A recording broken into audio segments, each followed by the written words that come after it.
Bom dia, meus amores, tudo bom com vocês? Por aqui tudo jóia? Bem-vindos a mais um vídeo aqui no canal. Mais uma história aqui no nosso quadro Mundo Gringo. Sejam todos bem-vindos. Tá chegando agora, se inscreve.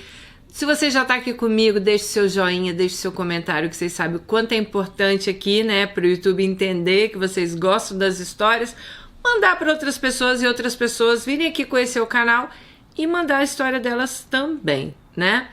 Bom, gente, a história de hoje é uma história, assim, que ninguém merece passar, né? Aquele momento que você tá mais precisando da pessoa que está ao seu lado, talvez seja o momento que você menos terá dela. Bom, vamos conhecer a história da nossa Alice de hoje. Oi, Dani, me chamo Alice, tenho 43 anos, tenho um casal de filhos. Já fui casada e no momento estou separada. Na verdade, fui abandonada pelo meu marido. Dani, acompanho seu canal já faz anos e sempre gostei das histórias. Gosto muito dos temas que vocês escolhem. E por você e pelo seu irmão, né? E gosto do jeito que você comenta também. Você passa muita verdade nos comentários. E você tem um cuidado de não comentar só o que o autor da história quer ouvir. E esse acho que é um dos motivos que eu amo ouvir as histórias do canal, pois eu gosto de pessoas autênticas, né? Mas infelizmente na minha vida eu não tive muita sorte em conviver com pessoas assim. Dani, eu nasci numa família de classe média alta. Meu pai sempre teve a empresa de representação comercial e minha mãe trabalhou muitos anos como gerente de uma loja de varejo. Até que ela conseguiu montar o próprio comércio dela. Meus pais sempre foram pais bastante presentes na minha vida e na vida da minha irmã. E apesar deles trabalharem muito, eles sempre procuraram separar um tempo para nós.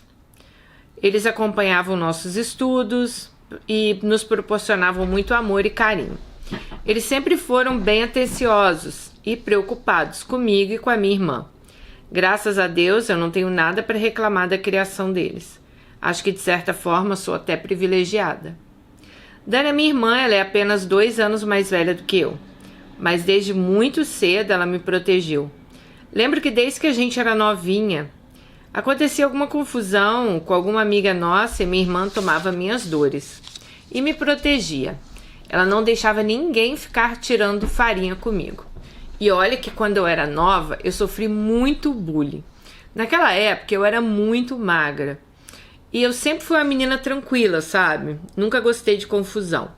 Desde que eu era novinha, eu precisava acatar coisas dos outros que eles falavam. Então, eu nunca fiquei discordando e arrumando confusão com ninguém. Nesse lado, eu puxei o meu pai, que durante toda a vida sempre foi uma pessoa tranquila. A minha irmã, ela sempre foi muito questionadora, nunca correu de um embate.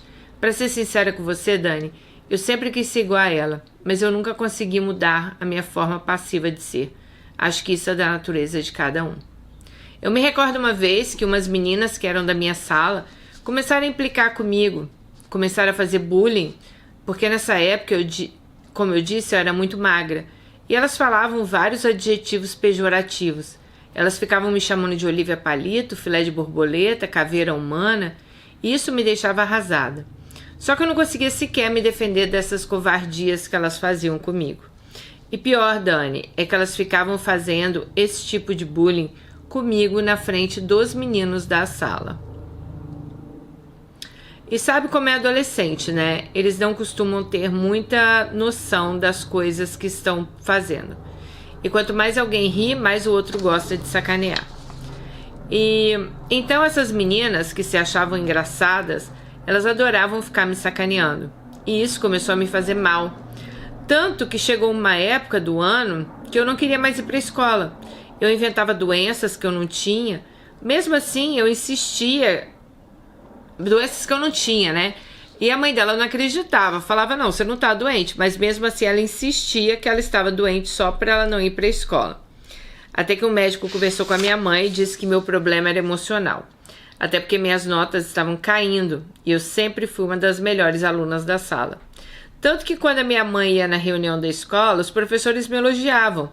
Diziam que eu era muito disciplinada, que eu prestava muita atenção, que tinha muita facilidade para aprender, que eu era muito caprichosa.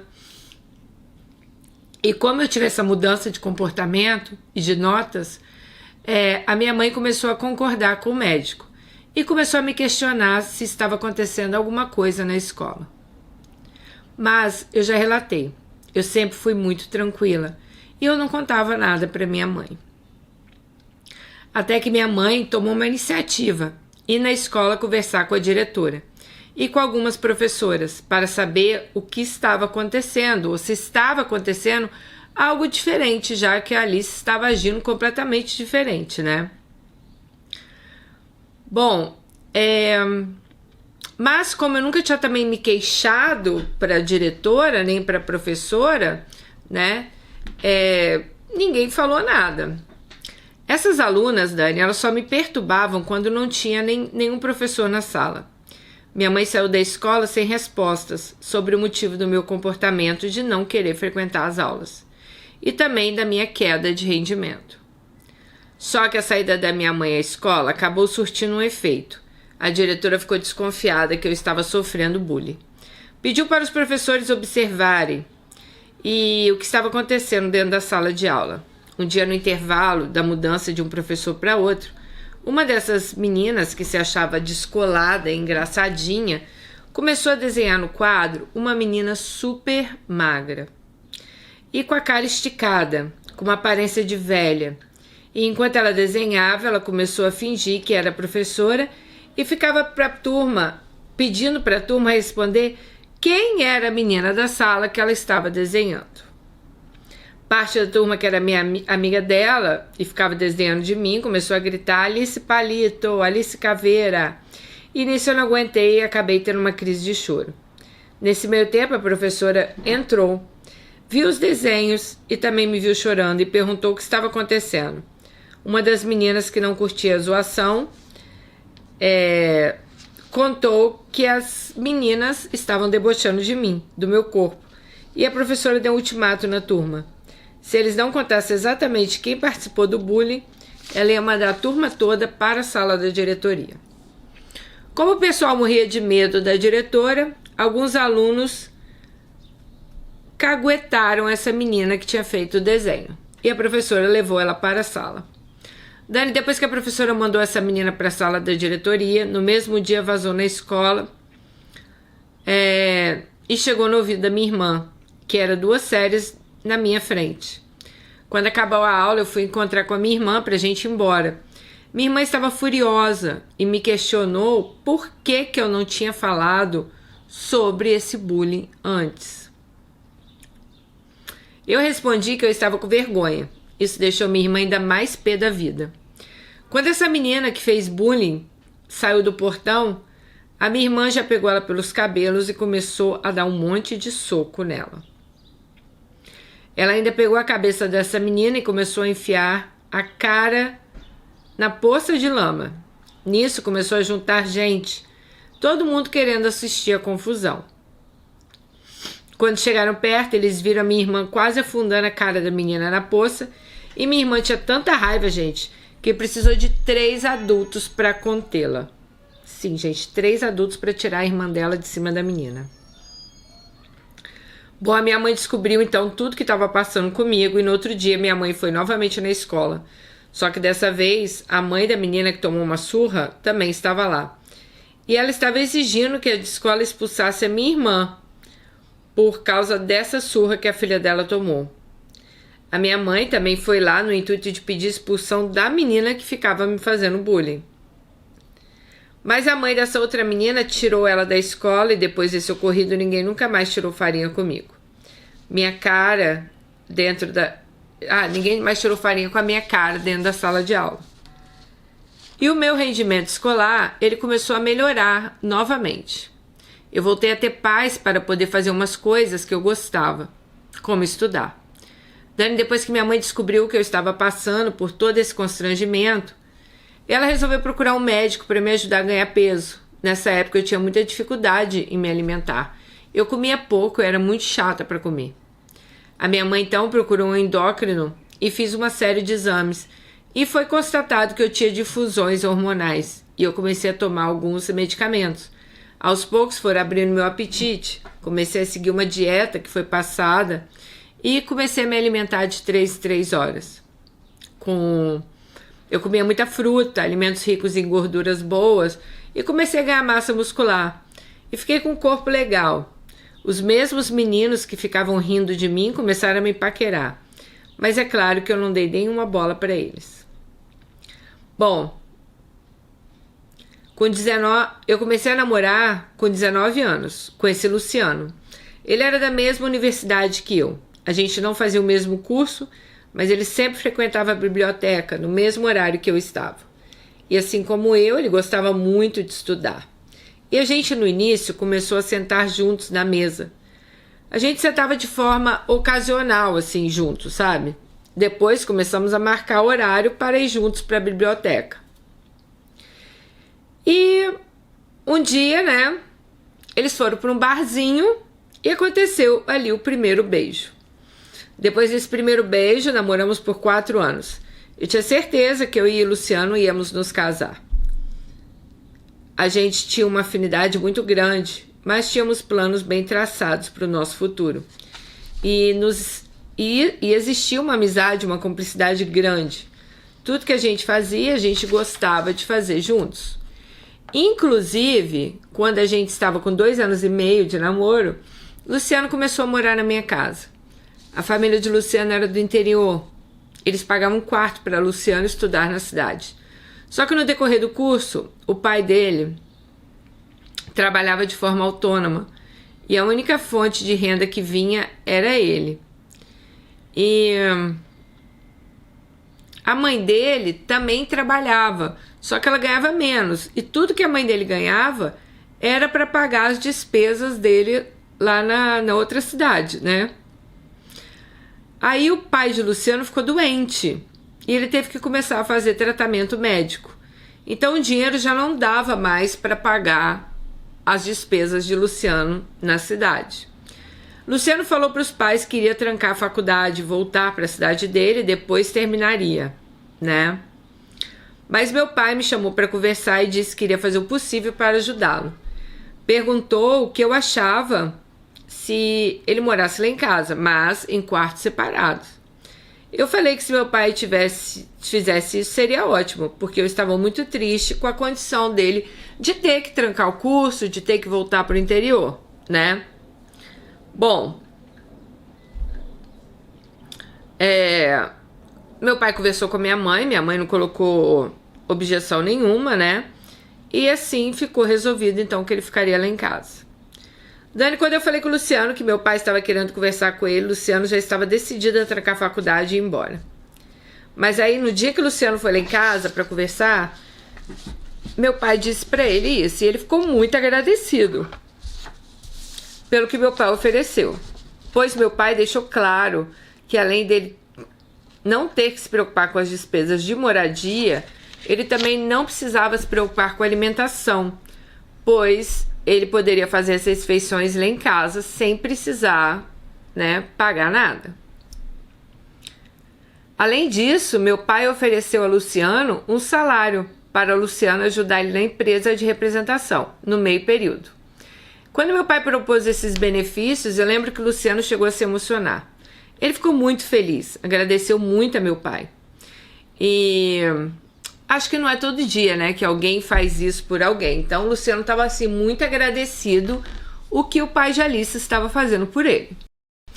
Claro, Dani, que eu fiquei muito mais feliz ainda.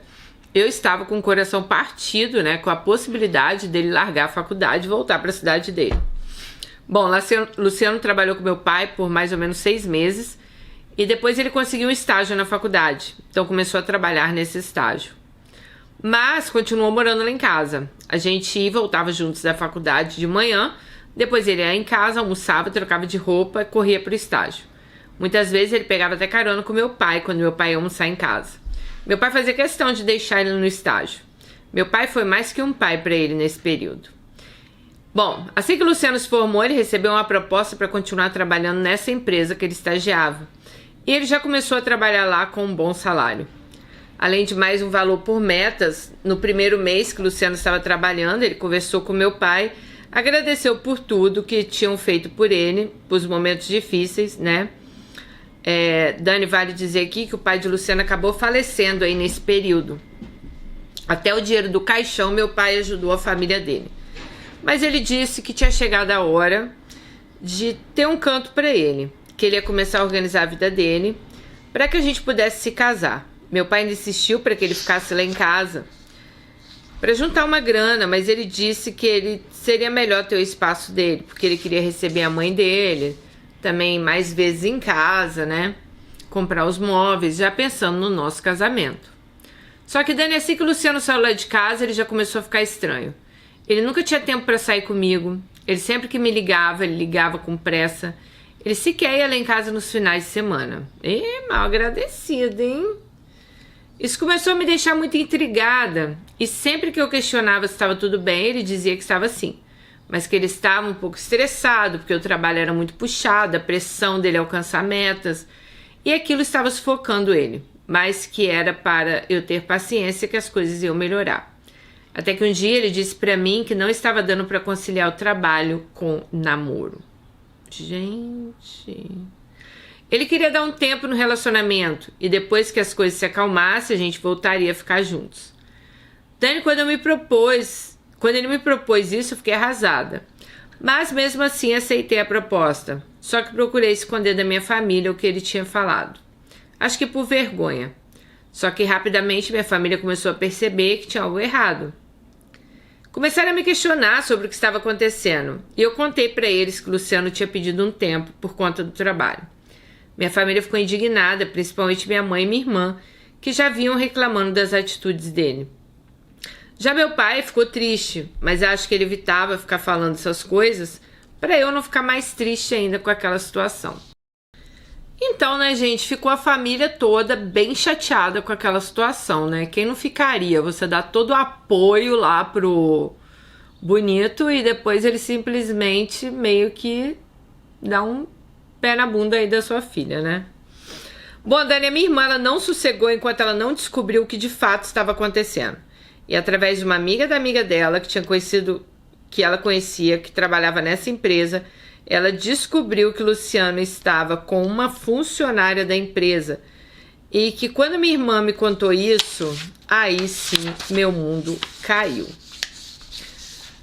Eu acreditava plenamente que ele só tinha realmente pedido um tempo na nossa relação por causa do trabalho. E quando minha irmã me contou, meu chão se abriu.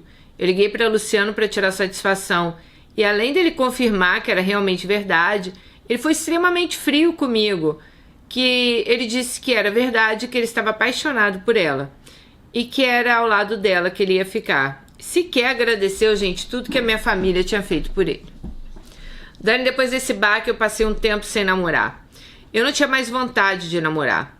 Eu até ficava com os meninos quando eu saía com as minhas amigas ou com a minha irmã, mas eu não conseguia sentir vontade nenhuma de prosperar numa relação. Eu tinha ficado muito decepcionada com o Luciano, eu tinha feito o que ele tinha feito comigo.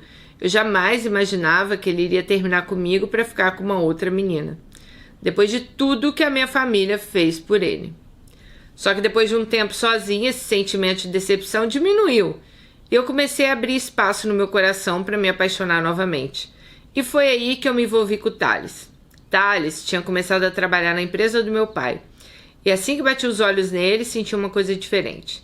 Thales não era um dos caras mais bonitos do mundo, mas me conquistou por causa do jeito extrovertido e comunicativo. Só que como ele era funcionário do meu pai, eu tinha um certo receio de me aproximar dele. Eu não queria misturar as coisas. Eu já não conseguia mais disfarçar o sentimento que eu tinha por ele. Comecei bastante vezes na empresa do meu pai. Lá acabei criando coragem e convidei ele para jantar comigo um dia. E nesse jantar já acabou acontecendo aquilo. A gente namorou um tempo escondido, até que não tinha mais cabimento eu esconder do meu pai, e assumimos o namoro. E com menos de 1 ano de namoro, eu engravidei do nosso primeiro filho. Durante minha gravidez, a gente se casou. E 2 anos depois, engravidei da nossa filha. Dani, meu casamento com o Thales foi cheio de altos e baixos. Diferente de mim, o Thales, ele era uma pessoa acelerada. Ele sempre gostou de festas, eventos. Eu mais reservada, sempre gostei de ficar em casa, ficar tomando conta dos filhos. Mas eu não impedia ele de fazer as coisas que ele gostava. Eu respeitava o espaço dele. E ele não me dava motivos para proibir ele de fazer nada. Já que ele nunca chegava em casa embriagado, além dele ser super atencioso comigo e com as crianças, só que com o tempo meu pai começou a ficar muito cansado de fazer as viagens que ele fazia por conta do trabalho. Então ele começou a colocar Thales para viajar no lugar dele. Já que depois de alguns anos que Thales trabalhava com ele, meu pai tinha total confiança na competência de Thales. Além de Thales ser excelente vendedor, ele até então era muito honesto. E também tinha a questão de ser genro do meu pai. Então, por esses motivos, ele meio que automaticamente se tornou o braço direito do meu pai. Dani, eu nunca fui uma mulher ciumenta, eu nunca fui daquelas mulheres de ficar mexendo em celular ou no computador do Thales para saber onde ele estava. Eu acreditava plenamente em tudo que ele me falava. E ele também não me dava motivos para eu pensar algo desse tipo.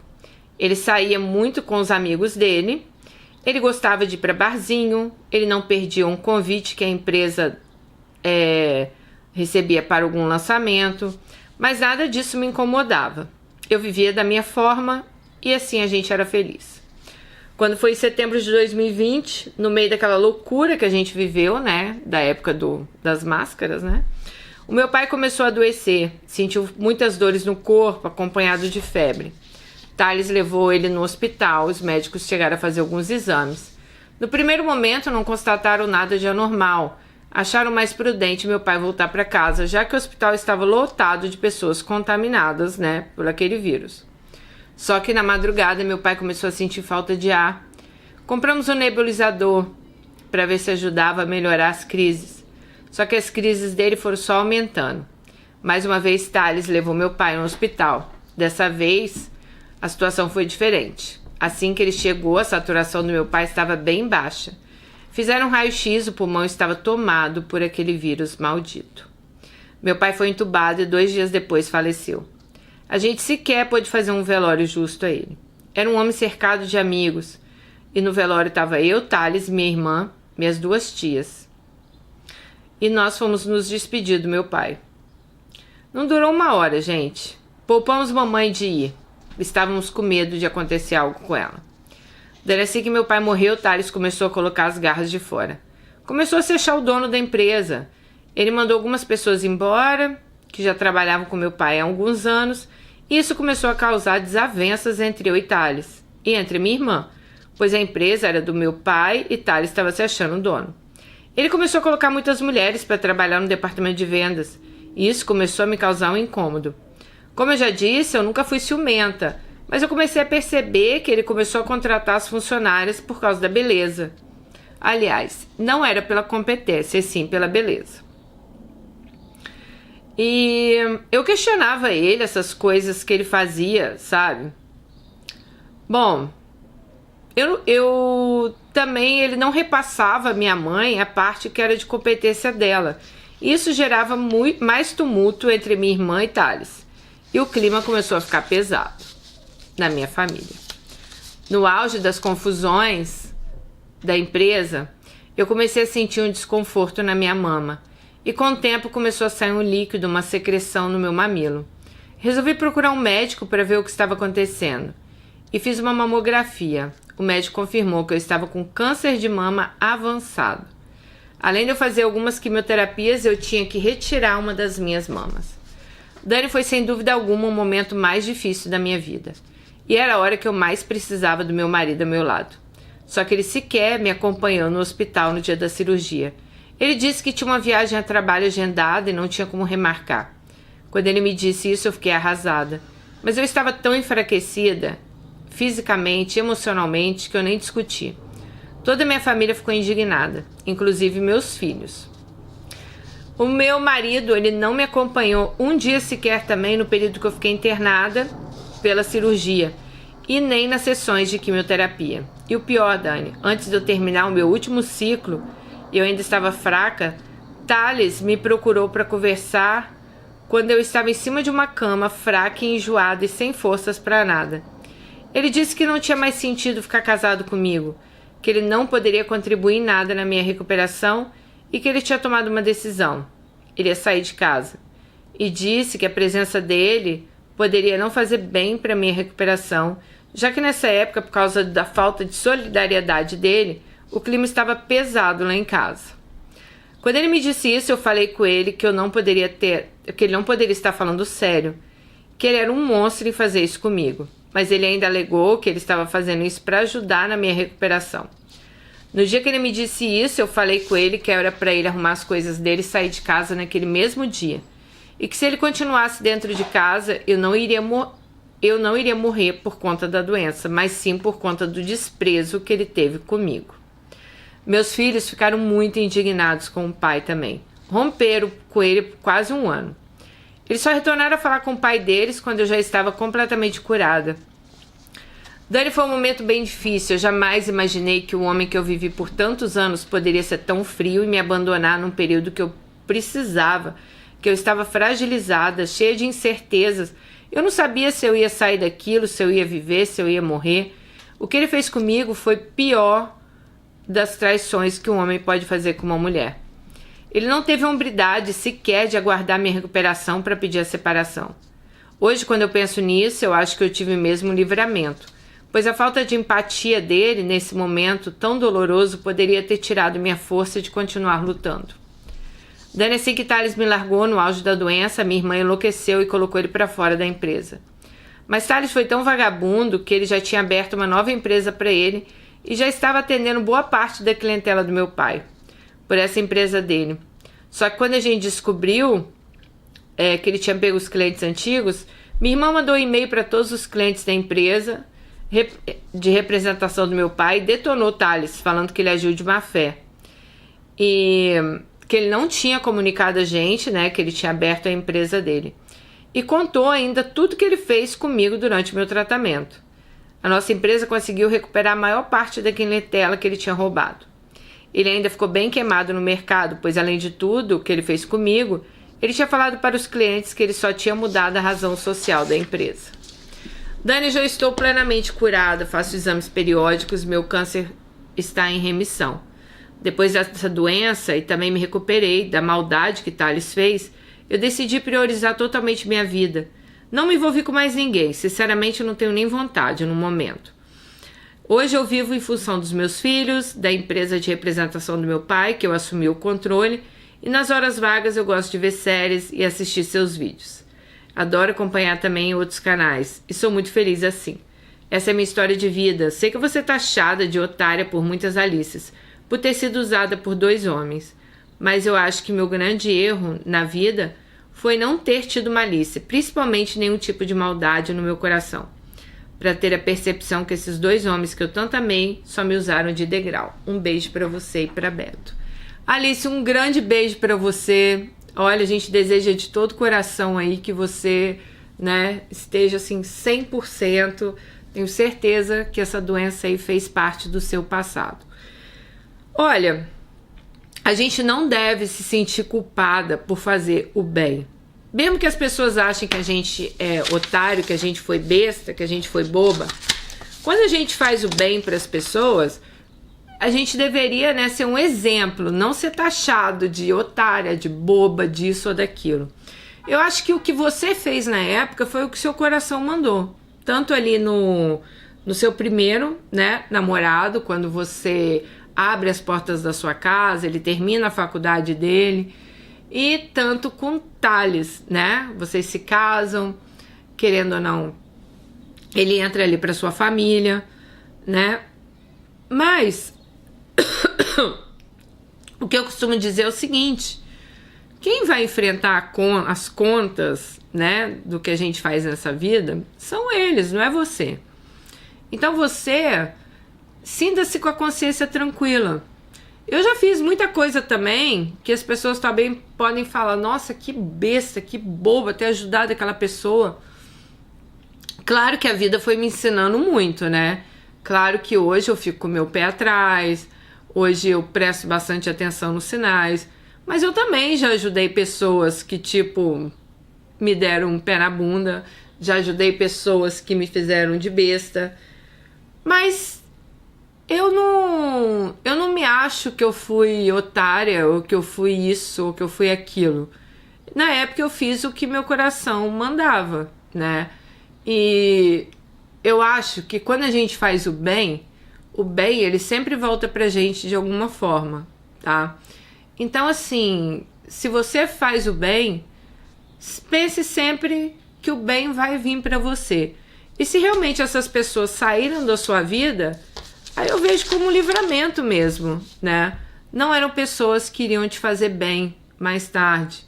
São pessoas que você, mesmo tenha ficado muito tempo com elas, o tempo que você ficou com elas já dá aí para perceber como elas eram. Imagina você levar essas pessoas aí até o final da sua vida, né?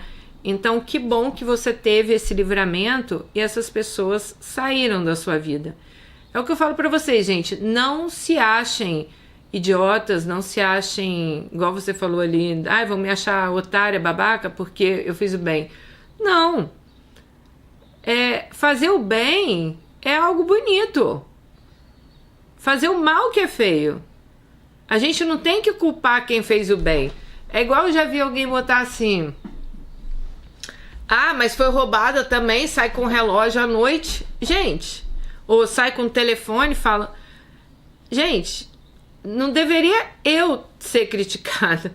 A pessoa criticada tem que ser quem roubou. Errada, tá? É quem tem esse tipo de atitude, né? Claro que a gente tem que tomar os nossos cuidados, até com as pessoas que a gente conhece, pessoas que a gente põe dentro da nossa casa. Quantas pessoas aí, ou cartas que a gente já tiveram aqui, que abriram a casa delas, às vezes para amigos, para família, e deu ruim, né? Então, assim, você vai culpar aquela pessoa? Não! Ela fez ali na hora o que o coração dela pedia, né? Ela é uma boa pessoa. Então, quando você é uma boa pessoa, você não pensa em coisas negativas. Você não vai ficar pensando assim: não vou colocar essa mulher dentro da minha casa, essa minha prima, ou essa minha irmã, porque vai acontecer isso, isso e isso. Não. Você pensa ali na hora que você está ajudando aquela pessoa. Mas, se a infeliz ali não tem, né, um pingo de discernimento, se ela não tem um pingo de vergonha na cara e faz alguma coisa aí com vocês, a culpa não é sua. Vamos deixar isso claro aí. A culpa é dela, né? Eu acho que você não é a primeira pessoa e nem vai ser a última, infelizmente, deixada no momento de doença, né? Deixada no momento que você tá tanto precisando. Infelizmente, muitos homens fazem isso, né? Tem até uma pesquisa aí de por que os homens deixam as mulheres, né, quando elas estão doentes. Vamos falar aí do câncer, né, que é uma doença que você precisa de um tempo para se curar. Você vai passar por tratamentos dolorosos. Então, assim, é triste a gente ver que, infelizmente, sim, existem pessoas, sim, que são capazes de largar a mãe de seus filhos, né? São capazes de virar a cara para você na hora que você mais precisa. E a gente não tem nem o que falar dessas pessoas, né, gente? Vamos falar o quê? Isso aí vai da índole, do caráter, né? Da pessoa que tá... Lógico que você vai ficar chocada, lógico que você vai ficar triste, lógico que você vai ficar chateada, mas isso aí diz tudo sobre o caráter da pessoa, sobre a índole da pessoa. Então, eu sinceramente, eu vejo como um livramento uma pessoa dessa sair da minha vida. Porque, sinceramente, eu não quero ter na minha vida esse tipo de gente. Eu não quero ter na minha vida um tipo de pessoa que no primeiro momento de dificuldade, ela simplesmente vai virar as costas para mim. A gente sente muito, Alice, pelo que você passou, mas eu acho que a sua história é uma história de superação, né? Hoje você tá aí comandando a empresa do seu pai, hoje você está livre do câncer, você é uma nova mulher, né? E a gente só tem que te desejar, assim, toda a felicidade do mundo, que você seja muito feliz com seus filhos, com a sua família. E essas pessoas que fizeram isso com você, não é que eu tô jogando praga não, gente, mas a vida cobra. Mais cedo ou mais tarde, vocês podem ter certeza que a vida cobra. Eu nunca vi, né, gente, ninguém fazer algo de ruim pra alguém e se dar bem nessa vida. Vocês já viram? Você pode às vezes ver se dar bem numa situação, mas você pode ter certeza que o fim dessa pessoa vai ser triste. E eu já vi várias assim, né? Pessoas que faziam coisas ruins para outras pessoas. Às vezes você tem até aquele pensamento assim, nossa, a pessoa é ruim, nada de ruim acontece com ela. Mas aí vai acontecendo, no final você vai vendo as coisas e fala, não compensa fazer o mal. Tá bom? Beijo pra você, deixa um comentário pra ela, deixa o nosso joinha, deixa o nosso comentário e até nosso próximo vídeo. Tchau!